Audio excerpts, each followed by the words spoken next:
Hello everyone. In this video, we will discuss some more question on greatest integer function. Greatest integer function का question हम लेते हैं. Greatest integer of cube root of 1 plus greatest integer of cube root of 2 plus greatest integer of cube root of 3 plus up to greatest integer of cube root of 124. इसकी value क्या होगी? So please इसकी value के बारे में हम पता करते हैं. देखिए, इसके अगर हम वैल्यूज के बारे में बात करते हैं तो आप यहां देख सकते हैं. देखिए, what will be the value of cube root 1. देखिए, क्यूब रूट 1 की वैल्यू की अगर हम बात करें तो ये वैल्यू 1 ही होती है. अगर हम बात करते हैं क्यूब रूट 2 की, अब जाहिर सी बात है इसकी वैल्यू 1 पॉइंट समथिंग आएगी. ग्रेटेस्ट इंटीजर लेने पर 1. यानी अगर आप यहां देखिए कि पहले की 1 आ गई, अब ये वैल्यू चेंज कहां पर होगी? ये वैल्यू सीधे चेंज 7 तक तो सीधे यही वैल्यू रहने वाली है, 1 रहने वाली है. 7 तक तो सीधे वैल्यू यही रहने वाली है. यानी एक वाली कितनी वैल्यू है? 7. सो 1 into 7 इट इज 7. अगर मैं 8 से स्टार्ट करूंगा, आप देखिए जरा प्लीज, 8 से लेकर के 2 9 इट्स 2 पॉइंट समथिंग, ये 2, ये टोटल कितनी वैल्यू आने वाली है? 26 तक. आप देखिए, क्योंकि वैल्यू चेंज कहां होगी? 27 पर. 27 पर वैल्यू कितनी आएगी? 3. सो ये जो वैल्यू आएगी वो आएगी टोटल. ये कितनी वैल्यूज आ गई? 2 into 19. सो आपका हो जाएगा 38. अब 27 से स्टार्ट होते हुए और अप टू कहां तक? अप टू आप जाइए 63 तक, ये सारी वैल्यू 3 ही आएगी. यानी ये टोटल कितनी वैल्यू हो गई? ये टोटल 37 टाइम टर्म्स हो गए. यानी 37 into 3 that is 111. Now last आप देखिए, इसके बाद 64 क्यूब रूट 64, ये कितना आपको देगा ग्रेटेस्ट इंटीजर में? 4.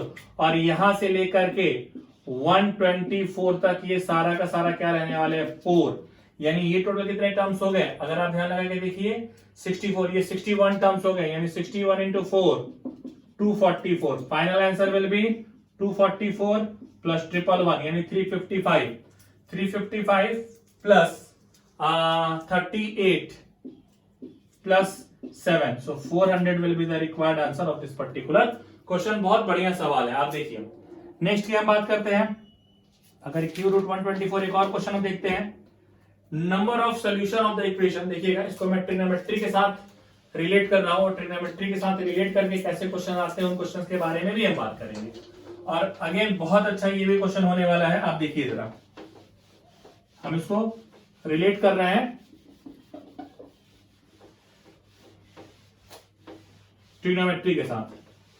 क्वेश्चन हमारा ये है, number of solutions, number of solution of the equation, number of solution of the equation. Number of solution of the equation. Equation है greatest integer of y plus greatest integer of y is equals to twice of cos x, where y equals to 1 by 3 greatest integer of sin x plus greatest integer of sin x plus greatest integer of sin x 1 2 3. इसमें number of solutions हमें बताने हैं. अगर हम solution part की बात करके देखते हैं तो सबसे पहले हम y के लिए सॉल्व करते हैं. मुझे क्या लिखा गया है यहां पर? y के लिए लिखा गया है y equals to 1 by 3.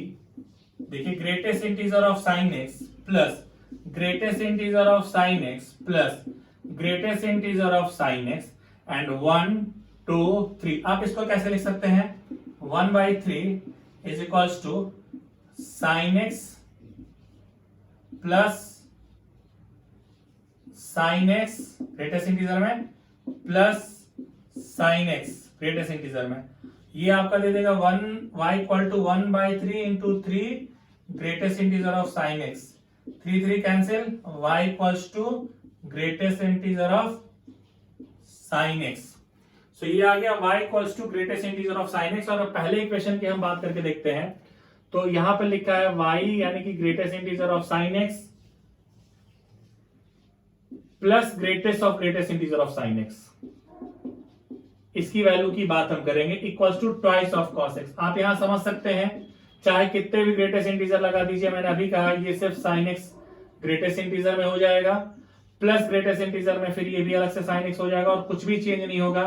Twice of cos x ये मुझे दे देगा 2 of greatest integer of sin x equals to 2 of cos x। आप देखिए जरा 2 and 2 कैंसिल आउट, यानी greatest integer of sin x is equals to cos x। This is your value कि greatest integer of sin x equals to cos x। अब देखिए ऐसे questions को solve करने का सबसे आसान तरीका होता है कि वैल्यूज को रखकर देखिए जिस पर ये LHS और RHS सेटिस्फाई हो जाए। आप देखिए LHS एंड RHS और x की वैल्यूज रख के देखते हैं।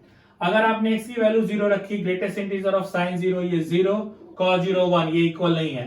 अगर आपने पाई बाई 6 रखा, sin 30 हाफ, ग्रेटेस्ट इंटीजर आ गया 0, cos 30 कितना हो जाएगा, cos 30 आपका हो जाएगा √3/2। सो ये कभी भी इक्वल नहीं आएगा। अगर आप देखिए और बड़ी वैल्यू रखकर देखें 90, sin 90 1, cos 90 0, so no solution will exist for this particular question. ठीक है, बहुत बढ़िया क्वेश्चन है। इस क्वेश्चन का अच्छे से स्क्रीनशॉट ले लीजिएगा, एक बार इसको खुद से ट्राई करके भी देख लीजिएगा, मे बी ये क्वेश्चन पे लग जाए। ठीक है, एक और क्वेश्चन देखिए, इसी तरह का बिल्कुल एक और क्वेश्चन है। यहां से मैंने यहां से एक क्वेश्चन उठा दिया है। क्वेश्चन ये कह रहा है, देखिए प्लीज, क्वेश्चन कह रहा है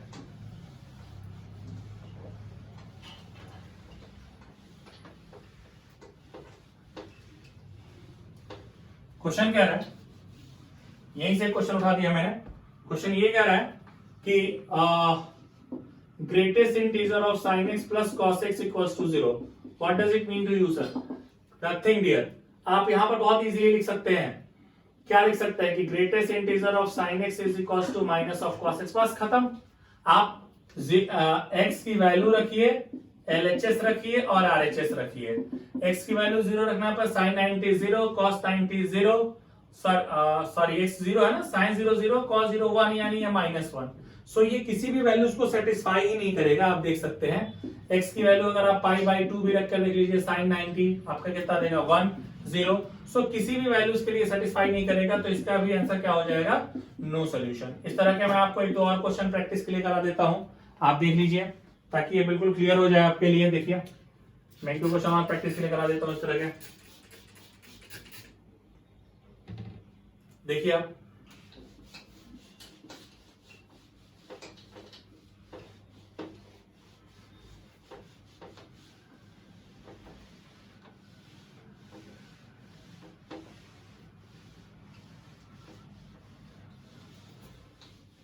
देखिए इसमें मैं एक क्वेश्चन ले रहा हूं,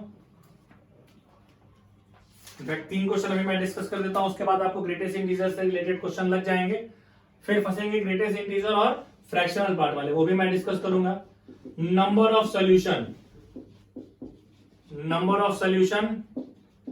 x लाइज बिटवीन 0 to π/2। अभी आपको बहुत बढ़िया लगेगा। देखिए sin 2x is equals to 1 plus sin 2x greatest integer में plus 1 minus cos 2x greatest integer में, x बिलोंग्स टू 0 to π/2।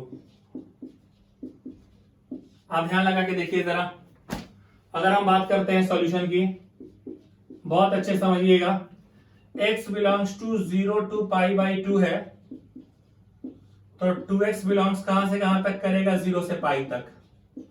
अब आप वही वैल्यू रखकर देख लीजिए, values of x, LHS and RHS।